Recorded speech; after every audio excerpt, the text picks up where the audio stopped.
remember trying to remember my house back growing up. It was in Rankin. It was in a house that actually we had moved back into over the years. But I remember out in a little dog house there, we got in, it was probably, maybe 5, 6 years of age, and met a little girl that was in the neighborhood. And we climbed up on the dog house, and she gave me a kiss and welcomed me to the neighborhood. So that's what I remember. Her name was Monica. The Reed Road house was a house out in the country. It was a fun neighborhood of kids all just got to be able to get along with each other, have fun. We had play fights, we had real fights sometimes. But the house growing up in a Rankin out in the country was just kids having fun, playing ball, going and just having little talks, getting together, going fishing down at the little creek. We would do all sorts of things. There was a boy that would come by always trying to catch the biggest fish, and my Dad would always try and say to me, let's figure out where he's going. We try and follow him back to where the best fishing holes were. So we were always looking to grow up in the wild, in the country, and have fun, just not lots of crime or anything going around, just a matter of going out and enjoying the country, playing in the woods, building tree forts, things like that. Well, we lived in a house in Rankin, Michigan that had a river that ran through the little area of the neighborhood. And so we'd go onto the river and we'd go fishing on a regular basis. We would go catch bullfrogs on a regular basis, build tree houses, built several of the coolest tree houses you ever saw in your life that we could climb. In one case, we could go up almost 3 stories into the tree house. And it was just a lot of fun, just kids being kids out in the wild of the outdoors. Well, how I reacted with all my brothers and sisters, we got along very well together. It seemed like that even though Mark or Matt, we would toss each other and fight with each other a little bit, we all came down to Leanne, we always become protective of her, always trying to think we're teaching her how to become tough if somebody tried to ever hurt her. So Matt would always chew on her ears, and I would kind of punch her in the stomach, and we always had a lot of fun trying to grow up as kids, and but always extremely protective of each other. Our age when we moved into Reed Road, I was probably 5 years of age when we moved there, I think in 1963, and I was 5 at that time. Somewhere along the line, just growing up and being crazy fun kids, we then started taking up swimming. We had got a swimming pool in the backyard. Instead of going up north every weekend, we would just be able to have all the kids in the neighborhood come over to our house. And of course, everybody wanted to be in the swimming pool, so we would do that and enjoyed it. We became very competitive in actual real swimming. We took swimming lessons and became very competitive. It's always kind of a debate between the family who's the best of the 3 swimmers. There were 4 of us, with counting Leanne. She became a diver. We all swam a different stroke, I think, in order not to have to compete with each other directly. We all became quite good in our stroke.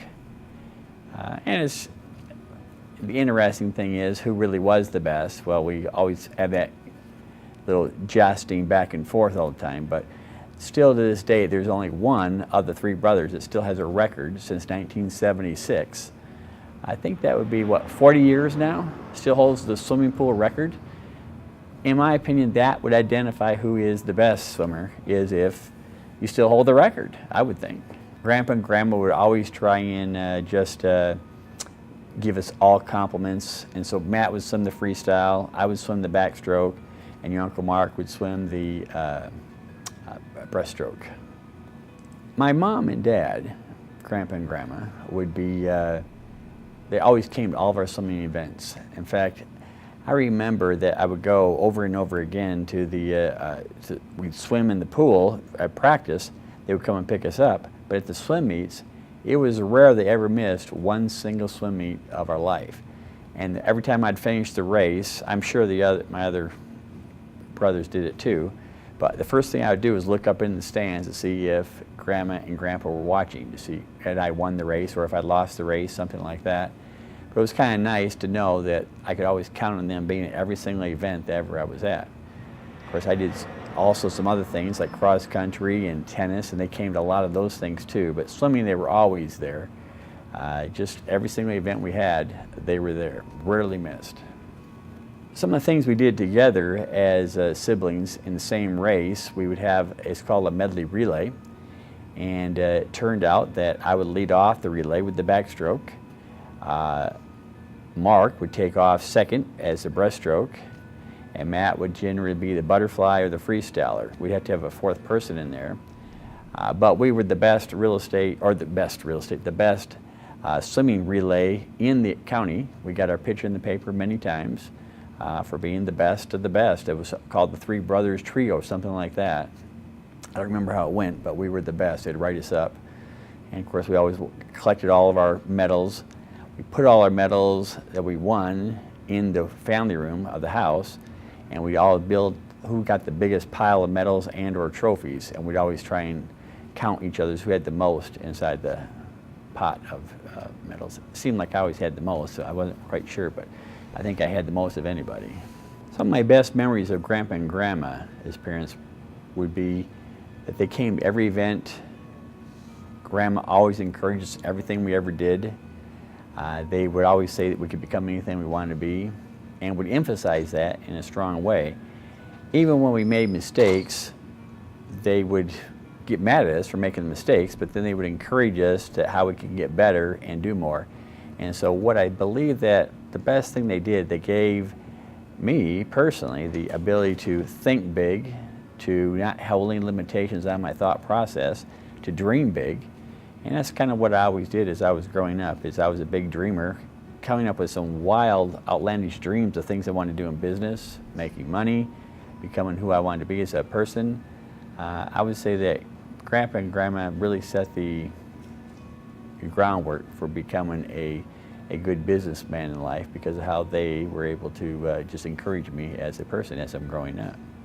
One of the few things in the business world that my mom and dad did is that whatever I went into, whatever I was selling, whatever I was offering, they were usually one of the first buyers of that particular investment or that particular deal. For example, real estate, when I did that for a while, they ended up becoming very successful, actually very, very successful, bought probably well over 20 different pieces of real estate. I don't remember the number, but I was able to sell them the very first one. They loved the real estate field, and I would get a commission when they buy something, and that was kind of nice for me to be able to help make me a living with it.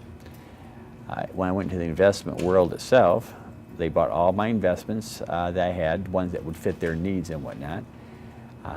Some were highly speculative, some were just regular stuff, but they tried it out and see if they could make it work, and they did pretty well with it. Well, if I look at the things that got me excited about getting into business, it might sound a little, Grandpa and Grandma both were teachers, and I just decided that, yeah, I could be anything I wanted to be, and I decided I didn't want to be a teacher. I wanted to teach, but I wanted to make a lot of money, and so I decided to teach people how to make money and how to invest money. And so it just kind of was the same thing. I, in fact, was told many times from colleagues that I was one of the best teachers of a client, or in the classroom, or in a seminar, workshop. So I still taught, but I did things that could make more money at it. Well, if I look at Mom and Dad as being teachers and the time they took, when I went to elementary school, I was the one that would not be uncommon to get paddled by Grandpa. My dad, he would take me in, and the worst thing is scolding from him. But also, being the principal's son, and maybe it was a bad thing, I think it was actually a very good, healthy thing, because it gave me a strong confidence level who I was as a person.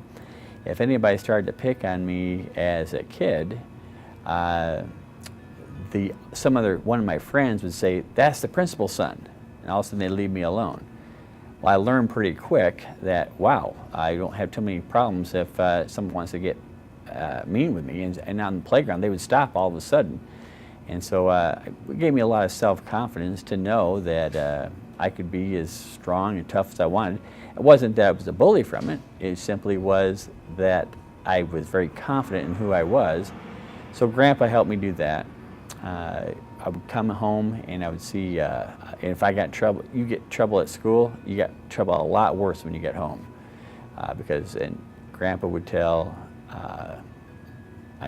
his grandma would tell my mother, tell her that I was bad. And so then she would always say, oh, Mike didn't mean to do that, or he wasn't trying to be bad, and so she would talk him down out of it. But at the same time, I learned pretty quick that if you could do something wrong, still not be in deep trouble for it. And then it gave me a lot of self-confidence as who I was. At the same time, they didn't let me get away with much, but it seemed like I was always the one that got caught whenever it happened, because whatever it went wrong, it seemed like I was the one who was going to get caught with it.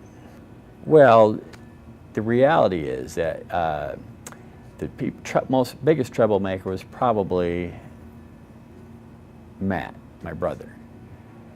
It turned out I was the one that got caught the most, so people might have thought that I was the one that was that was the troublemaker.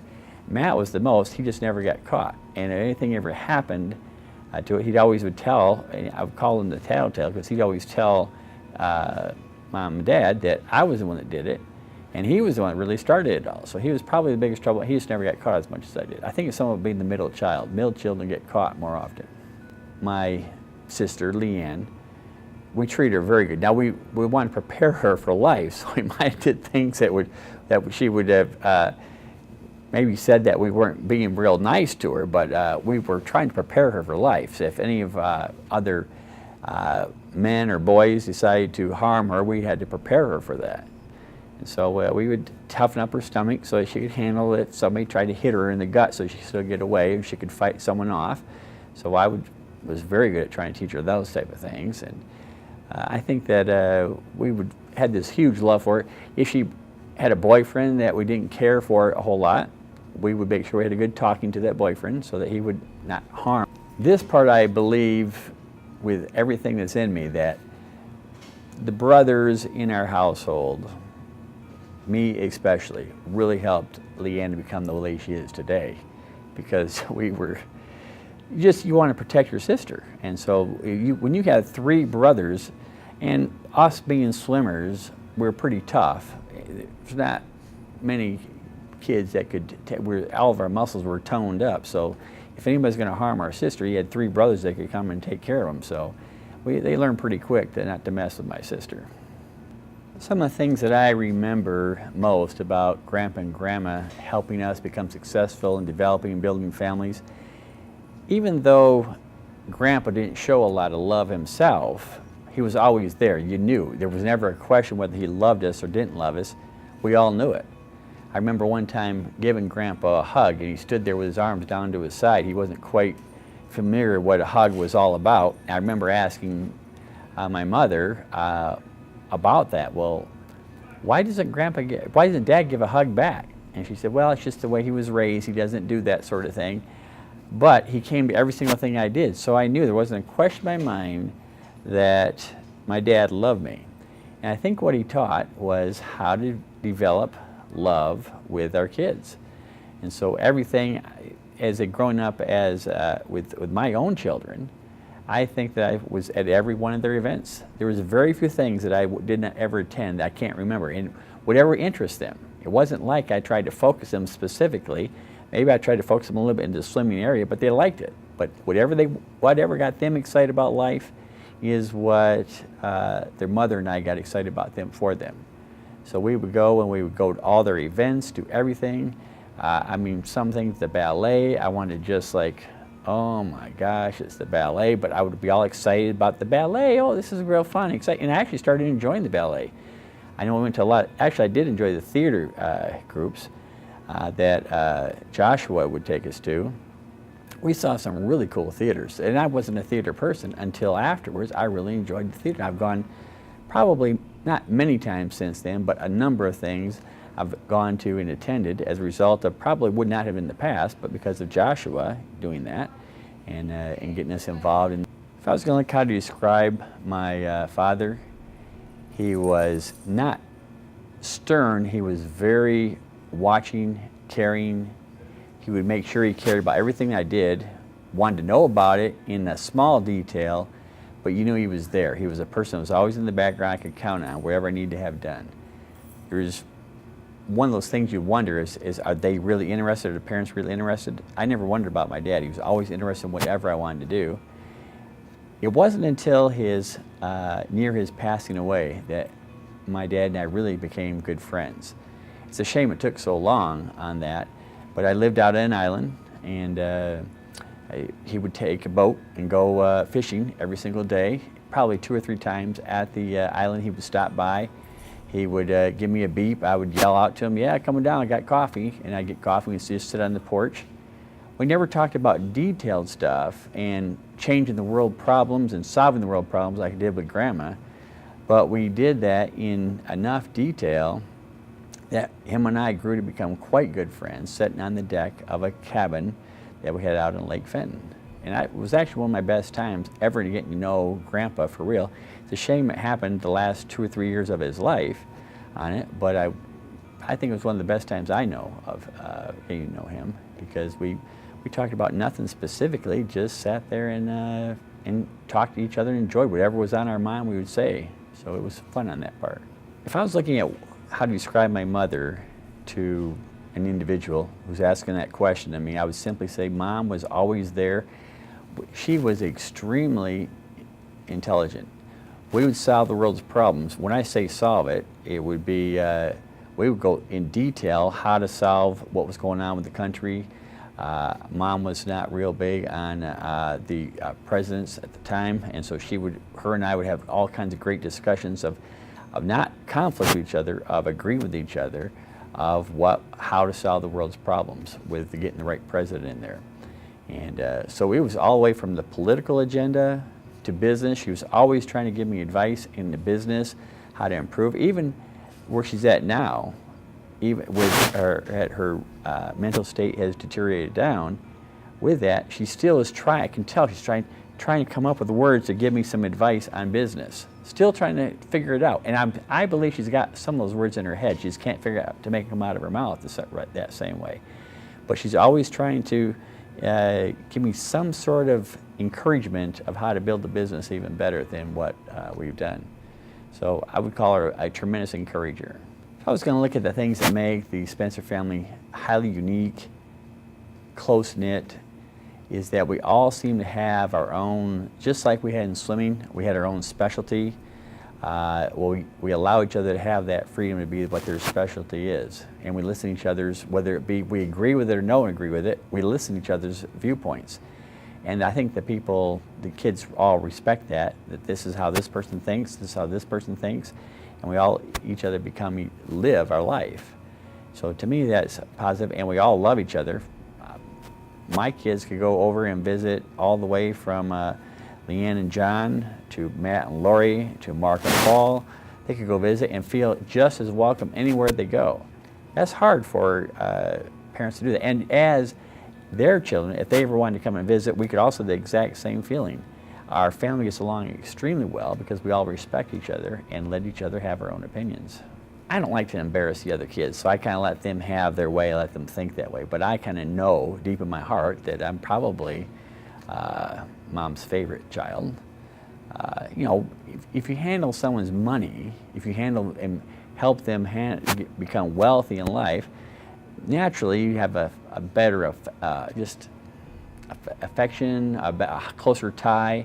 So we would always have a chance to talk over the previous years when I was living in Fenton with her in her condo. We'd get up every morning and we'd talk about money matters and things like that. But I don't want to embarrass the other siblings. She probably does have a little extra for her son, who helped her financially get along to the way she is now. A few things that I found that Grandpa and Grandma did very well in helping myself and our family grow up from their wise input they had. It wasn't things that you would try and say they were super smart at. It's just they had down-home, simple, easy things like not getting in debt. Grandpa and Grandma were highly opposed to getting in debt.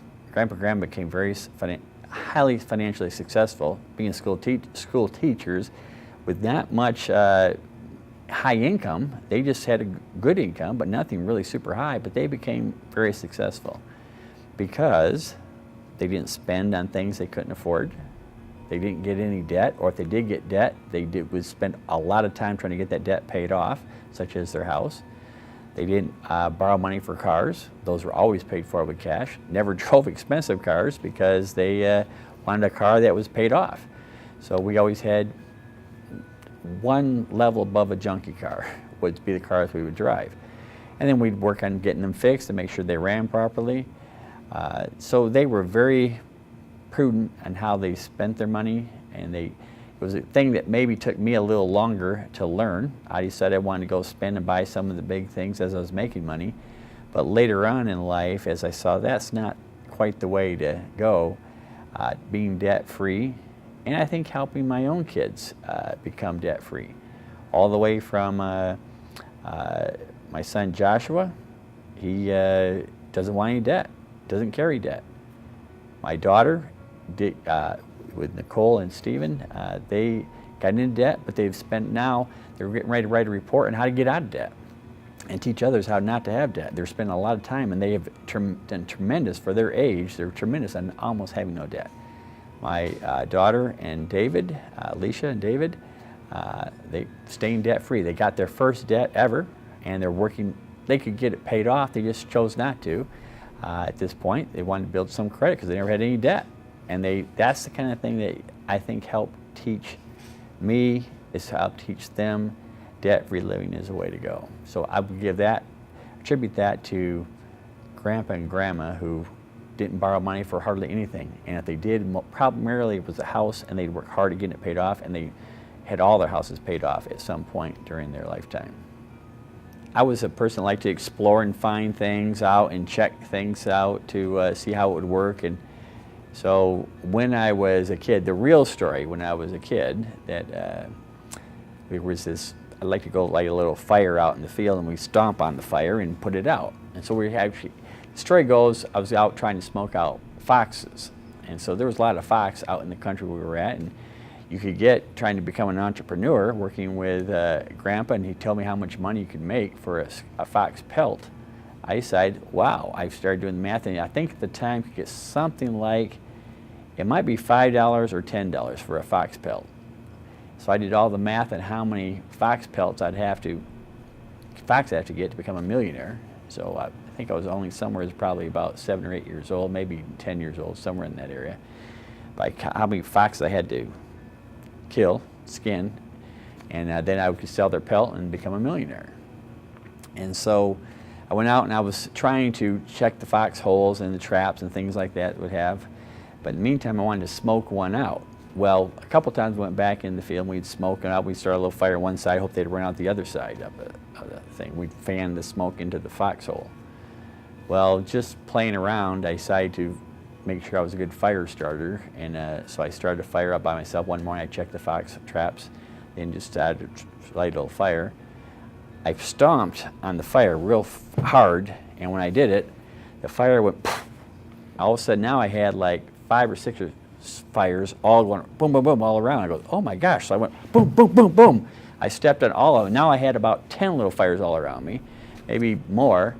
And it wasn't a couple more stompings, and all of a sudden the fire was totally surrounded me.